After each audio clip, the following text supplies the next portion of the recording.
Hello everyone, physics educator channel में आपका स्वागत है। आज अपन एक कंडक्टिंग स्फीरॉइड का कैपेसिटेंस कैलकुलेट करेंगे। स्फीरॉइड दो तरह का होता है, प्रोलेट स्फीरॉइड और ऑब्लेट स्फीरॉइड।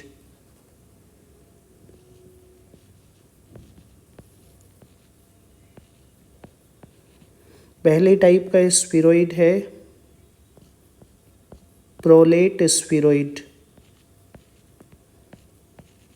यहाँ पर मैंने जो डायग्राम ड्रॉ किया है वो प्रोलेट स्फीरॉइड का ही है।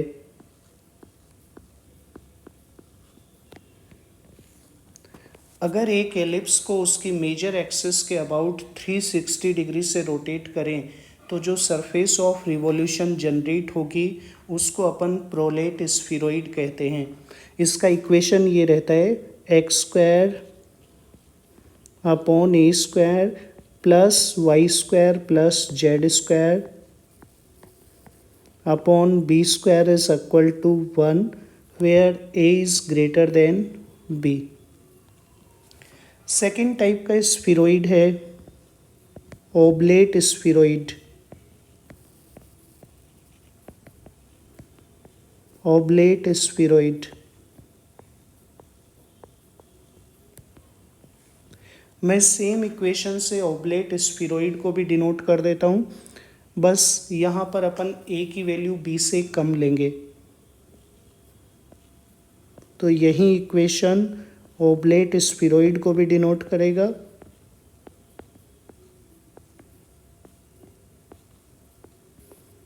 अगर अपन ए लेस देन बी ले लेते हैं, यानी अगर एलिप्स को उसकी माइनर एक्सिस के अबाउट 360 डिग्री से रोटेट करें तो जो सरफेस ऑफ रिवॉल्यूशन जनरेट होगी उसको अपन ओब्लेट स्फीरॉइड कहेंगे।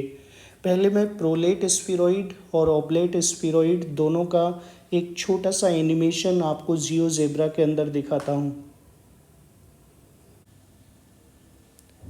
पहले अपन ओब्लेट स्फीरॉइड ड्रॉ करते हैं। मैंने एक एलिप्स ड्रॉ कर लिया है। अब मैं इसको माइनर एक्सिस के अबाउट रोटेट कराऊंगा जिससे जो सरफेस ऑफ रिवॉल्यूशन जनरेट होगी वो ओब्लेट स्फीरॉइड कहलाएगी।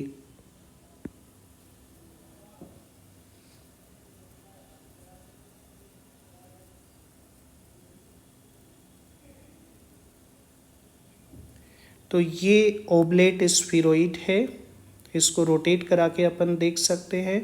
ये इस टाइप की शेप आपकी रहेगी, एक तस्त्री की सी शेप अपने को दिखाई दे रही है। नेक्स्ट अपन प्रोलेट स्फीरॉइड देखते हैं।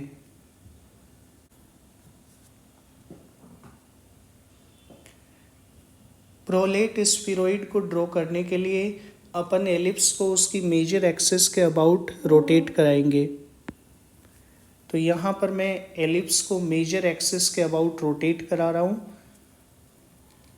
जिससे अपने को प्रोलेट स्फीरॉइड मिल रहा है। ये इस टाइप की शेप है।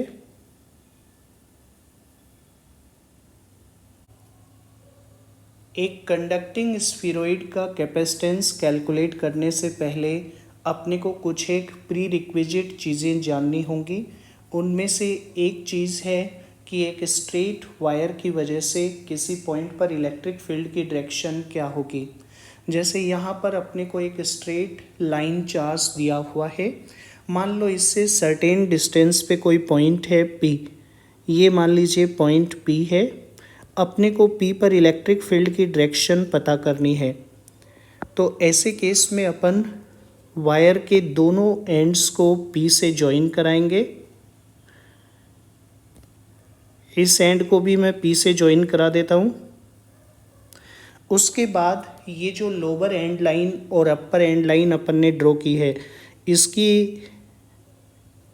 इसके द्वारा P पर जो सबटेंडेड एंगल होगा उस एंगल के एंगल बाइसेक्टर के अलोंग इलेक्ट्रिक फील्ड पॉइंट करेगा।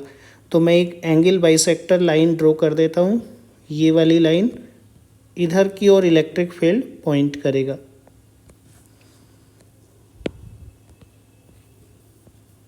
यानी अगर ये एंगल आपका थीटा है तो ये एंगल भी थीटा रहेगा। अब सेकंड चीज़ देखते हैं।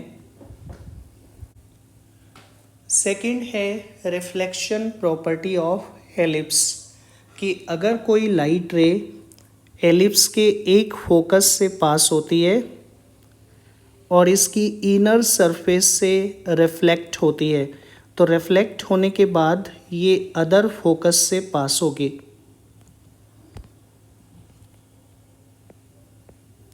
और यहाँ पर प्रिंसिपल ऑफ रिफ्लेक्शन अप्लीकेबल होगा।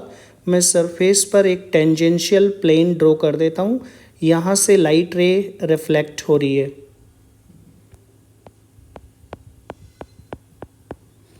तो यहाँ पे अगर मैं एक नॉर्मल ड्रॉ करूँ तो नॉर्मल से इंसिडेंट रे और रिफ्लेक्टेड रे सेम एंगल बनाएंगे। नेक्स्ट अपन एक यूनिफॉर्मली चार्ज स्ट्रेट वायर की वजह से इक्विपोटेंशियल सरफेस डिसाइड करेंगे। मैं यूनिफॉर्मली चार्ज वायर को एक एलिप्स के दोनों फोकल पॉइंट्स के बीच में प्लेस कर देता हूँ। तो F1 और F2 को ज्वाइन करने वाली line uniformly charge straight wire को रिप्रेजेंट कर रही है। अब इस स्ट्रेट वायर की वजह से एलिप्स के किसी भी पॉइंट पर इलेक्ट्रिक फील्ड की डायरेक्शन अगर अपने को पता करनी है, जैसे मान लीजिए इस पॉइंट पर इलेक्ट्रिक फील्ड की डायरेक्शन पता करनी है, तो इस पॉइंट P को मैं F1 और F2 दोनों से ज्वाइन कर देता हूँ।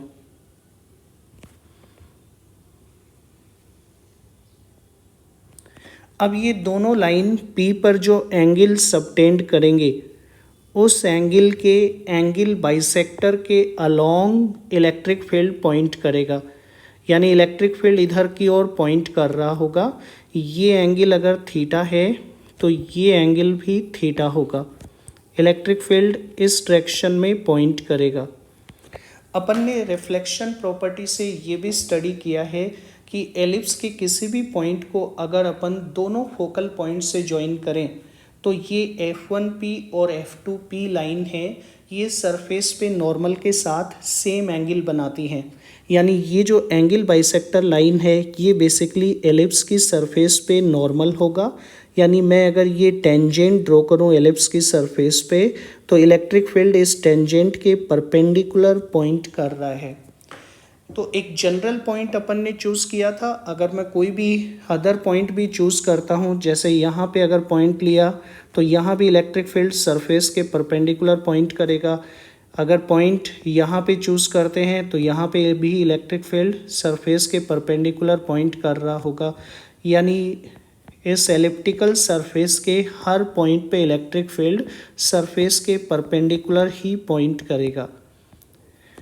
और अपने को ये भी पता है इलेक्ट्रिक फील्ड इक्विपोटेंशियल सरफेस के परपेंडिकुलर होता है, तो मैं ये कह सकता हूँ कि एक स्ट्रेट वायर की वजह से इक्विपोटेंशियल सरफेस एलिप्टिकल होगी।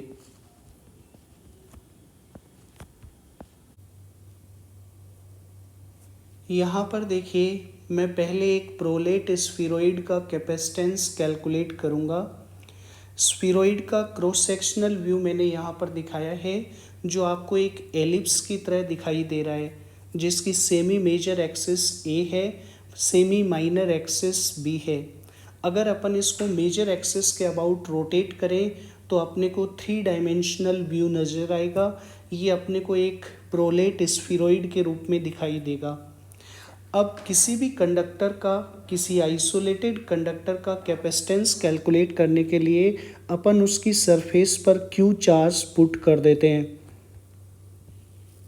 यूनिकनेस थ्योरम से ये चार्ज सरफेस पर एक यूनिक वे में डिस्ट्रीब्यूट होता है ताकि पूरी सरफेस का पोटेंशियल सेम हो जाए। मान लेते हैं ये पोटेंशियल V हो जाता है, तो मैं पोटेंशियल को V से डिनोट कर देता हूँ। एक बार अपने को ये पोटेंशियल मिल गया तो इस कंडक्टर का कैपेसिटेंस हो जाएगा C=Q/V। अब पोटेंशियल कैलकुलेट करने के लिए अपन प्री रिक्विजिट पॉइंट्स का यूज़ करेंगे। मैं इस डायग्राम को दोबारा ड्रॉ कर लेता हूँ।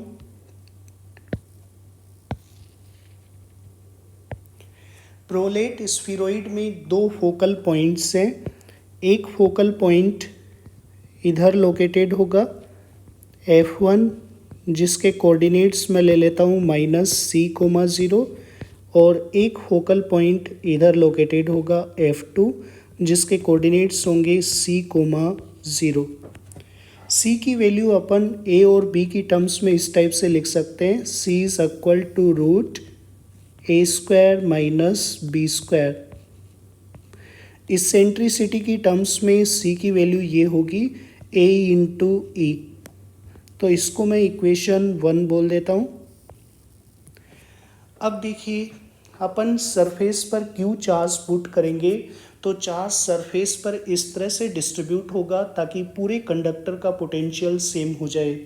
अपन ने प्री रिक्विजिट पॉइंट्स में ये पढ़ा है कि अगर आपको एक यूनिफॉर्म लाइन चार्ज दिया हुआ है तो उसकी वजह से भी इक्वी पोटेंशियल सरफेस स्फीरोइड की शेप की होती है। तो मैं कैपिटल क्यू चार्ज की जगह ये मान सकता हूँ कि एक लाइन चार्ज दोनों फोकल पॉइंट्स के बीच में लोकेटेड है, यानी कैपिटल क्यू चार्ज दोनों फोकल पॉइंट्स के बीच में एक यूनिफॉर्म लाइन चार्ज के रूप में प्रेजेंट है, जिसके लिए लीनियर चार्ज डेंसिटी अपन लेमडा मान लेते हैं। लेमडा की वैल्यू ये हो जाएगी lambda is equal to Q upon, इस लाइन चार्ज की लेंथ हो जाएगी 2c, यानी F1 F2 ये एक स्ट्रेट वायर हो गया जिसकी लेंथ है 2c और इस पर टोटल चार्ज है q। इसकी वजह से, इस लाइन चार्ज की वजह से पूरे कंडक्टर का पोटेंशियल सेम रहेगा। तो मैं पहले लाइन चार्ज की वजह से कंडक्टर की सरफेस के किसी भी एक पॉइंट का पोटेंशियल कैलकुलेट कर लेता हूँ। हर पॉइंट का पोटेंशियल उतना ही रहेगा। तो यहाँ पर अपन इस लाइन चार्ज का एक छोटा सा एलिमेंट कंसिडर कर लेते हैं। ये एलिमेंट मैं ले लेता हूँ x डिस्टेंस पर, dx लेंथ का ये एलिमेंट मैं कंसिडर कर रहा हूँ। इस एलिमेंट पर चार्ज हो जाएगा लेमडा dx और इसकी वजह से मैं कंडक्टर की सरफेस पर ये जो पॉइंट है P, इसका पोटेंशियल कैलकुलेट करूँगा। इस एलिमेंट से P की डिस्टेंस है a माइनस x। एक पॉइंट चार्ज से r डिस्टेंस पर पोटेंशियल होता है q अपॉन 4πε0 r। तो यहाँ पर लेमडा dx चार्ज से a माइनस x डिस्टेंस पर पोटेंशियल को अपन ये लिख सकते हैं dv is equal to, charge की वैल्यू तो हो जाएगी lambda dx upon 4πε0 a minus x। अब इसको इंटीग्रेट करके अपन F1 F2 जो लाइन चार्ज है इसकी वजह से P पर पोटेंशियल निकाल लेते हैं। तो इसको मैं इंटीग्रेट कर देता हूँ। x की वैल्यू -c से +c तक वेरी करेगी।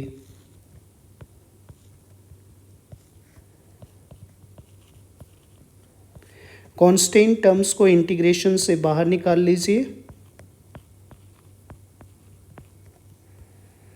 तो अपने पास ये आएगा v is equal to lambda upon 4πε0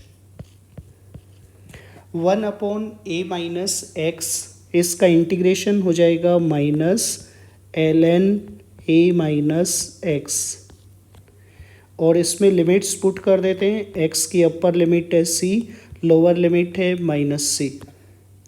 अब अपन वैल्यूज़ पुट करेंगे तो ये आएगा लेमडा अपॉन 4πε0। पहले मैं अपर लिमिट पुट कर देता हूँ तो ये आ जाएगा -ln a माइनस c। फिर माइनस साइन के बाद लोअर लिमिट पुट करेंगे तो ये आ जाएगा -ln of a plus c। Minus minus plus हो जाएंगे तो यहाँ पर अपन लिखेंगे ln of a plus c और इसको अपन ये लिख सकते हैं v is equal to lambda upon 4πε0 ln a plus c upon a minus c। ये अपने पास पोटेंशियल की वैल्यू हो जाएगी। और चूंकि टोटल चार्ज जो अपन ने प्लेस किया है उसकी वैल्यू है Q, जिसको मैं लेमडा की टर्म्स में ये लिख सकता हूँ लेमडा इंटू 2C। अब अपन ने Q और V दोनों अपन ने लिख लिए हैं, तो कैपेसिटेंस की वैल्यू ये हो जाएगी C is equal to Q upon V। मैं यहाँ पर C की वैल्यू कैलकुलेट कर रहा हूँ। C आएगा C is equal to lambda into 2C upon lambda upon 4 pi epsilon naught ln A plus C upon A minus C। Lambda से lambda cut जाएगा, C की वैल्यू ये आ जाएगी 8 pi epsilon naught C upon ln A plus C upon A minus C। अब यहाँ पर देखिए C की वैल्यू अपन इसेंट्रिसिटी की टर्म्स में ये पुट कर सकते हैं, C is equal to AE। तो कैपेसिटेंस ये आ जाएगा C is equal to 8 pi epsilon naught AE upon ln of A plus AE upon A minus AE। अब यहाँ पर ln के अंदर देखिए न्यूमरेटर और डिनोमिनेटर दोनों से A तो कट जाएगा, कैपेसिटेंस ये आ जाएगा 8 pi epsilon naught AE upon ln of 1 plus E upon 1 minus E। तो ये अपना कैपेसिटेंस हो जाएगा एक प्रोलेट स्फीरॉइड का।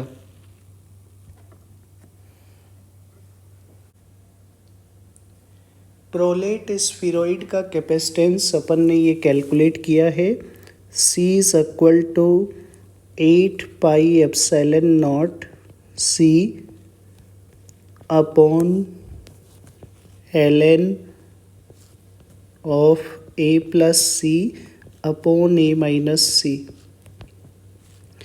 where C is equal to root A square minus B square, या इसेंट्रिसिटी की टर्म्स में अपन C को ये लिख सकते हैं C is equal to AE। ये अपने पास है।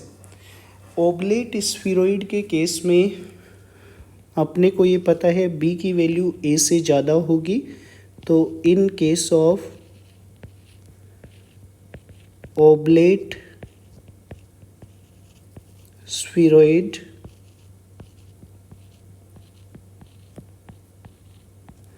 B is greater than A। इसका मतलब जो C है वो इमेजनरी होगा, root A square minus B square. मैं इसको ऐसे भी लिख सकता हूँ root -1 root B square minus A square. Root -1 को आइटा से डिनोट कर देते हैं, तो C की वैल्यू आ जाएगी iota root B square minus A square. मैं C की जगह ये वैल्यू पुट कर देता हूँ, तो कैपेसिटेंस आ जाएगा C is equal to 8 pi epsilon naught iota root B square minus A square upon ln of A plus iota root B square minus A square upon A minus iota root B square minus A square. ये अपने पास आएगा। अब यहाँ पर देखिए log के अंदर दो इमेजिनरी नंबर अपने पास है। अगर मैं इस इमेजिनरी नंबर को प्लॉट करना चाहूँ कॉम्प्लेक्स नंबर को, तो इसमें रियल पार्ट है A और इमेजिनरी पार्ट है root B square minus A square. Complex number को अपन इस टाइप से भी अपन प्लॉट कर सकते हैं। इसमें रियल पार्ट को मैं यहाँ पे दिखा देता हूँ। ए जो इमेजनरी पार्ट है उसको अपन इस वर्टिकल लाइन से दिखा देते हैं, √b² - a²। और जो कॉम्प्लेक्स नंबर है उसको अपन इस एरो से अपन शो करेंगे। ये आपका जेड होगा। और ये मान लेते हैं एक्स एक्सिस से एंगल बना रही है थीटा, तो जेड की वैल्यू ये हो जाएगी, जेड इज़ इक्वल टू जो कॉम्प्लेक्स नंबर है उसकी लेंथ अगर मैं कैलकुलेट करूं तो जेड का जो मैग्नीट्यूड है वो पाइथागोरस थ्योरम से बी के बराबर आएगा। इसको ये लिख सकते हैं बी इंटू e⁻θ। तो कैपेसिटेंस को अगर मैं इस कॉम्प्लेक्स नंबर की टर्म्स में लिखूं तो सी की वैल्यू ये आ जाएगी 8πε0 आयोटा √b² - a²। और log के अंदर अपने पास ये टर्म्स रहेंगी ln of b e⁻θ upon b e⁻−θ।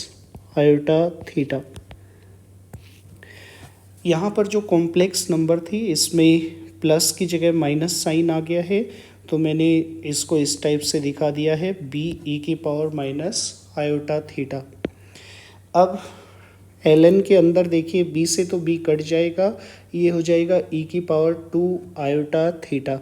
यानी कैपेसिटेंस को अपन ये लिख सकते हैं c is equal to 8πε0 iota √b² - a² upon ln of, इस b से इस b को कट कर देता हूँ, यहाँ पे आएगा e⁻²θ।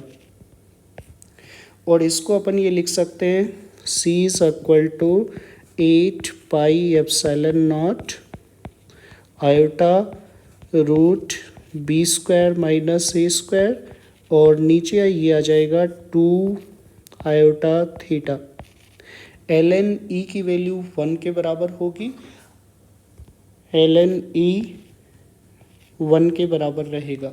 जो पावर है 2 आयोटा थीटा उसको ln के साथ मल्टीप्लिकेशन में ले लेते हैं, तो इस आयोटा से ये आयोटा कैंसिल हो जाएगा। ln e की जगह आप 1 पुट कर दोगे, यानी कैपेसिटेंस की वैल्यू आ जाएगी 8πε0 √b² - a² अपॉन 2θ। थीटा की वैल्यू अपन ने जो ट्रायंगल यहाँ पे ड्रॉ किया है कॉम्प्लेक्स नंबर के लिए उससे अपन कैलकुलेट कर सकते हैं। जो कॉम्प्लेक्स नंबर है उसका मैग्नीट्यूड तो अपन ने अभी कैलकुलेट किया है, ये तो b के बराबर आया है। तो अगर मैं इस कॉम्प्लेक्स नंबर में थीटा की वैल्यू लिखूं तो थीटा को ये लिख सकता हूँ,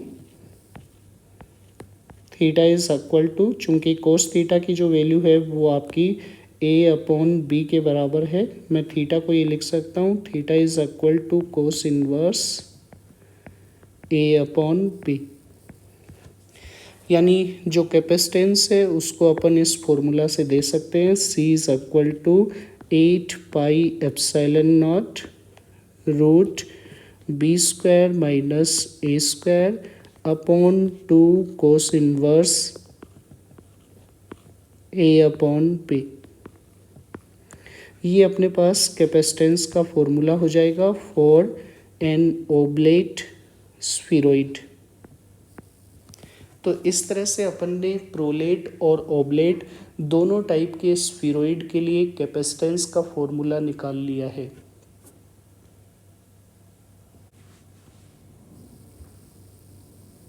तो दोस्तों मैं आशा करता हूँ आपको आज का वीडियो बहुत ही इन्फॉर्मेटिव लगा होगा।